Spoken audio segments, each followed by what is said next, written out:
ও বই তুই খাস কি? পান্তা ভাত যাস কি? পান্তা আমি খাই না, পুঁটি মাছ পাই না। এটা যদি পাই অন্যিকালে খাবো সরষা।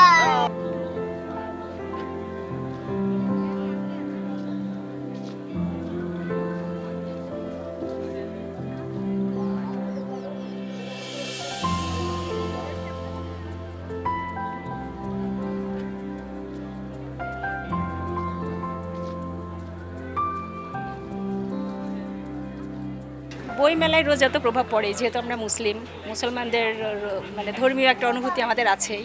সেই জায়গা থেকে তারপরে আবার ঈদের একটা কেনাকাটা আছে সামনে, এই যেহেতু ওই কারণে মেলায় আসলে তেমন জমে নাই, মানে মন খারাপ মেলা যেটাকে বলা যায়।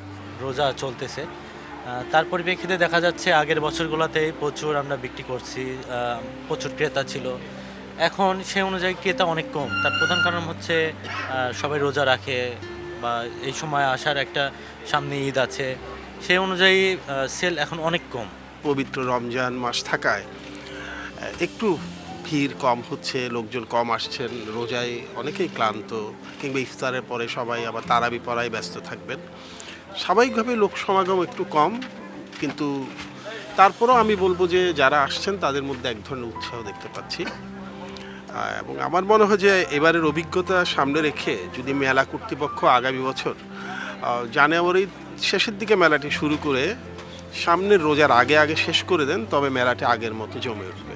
আমার প্রথমা থেকে এসছে মিশন 370, আর অক্ষরবৃত্ত থেকে এসছে 370।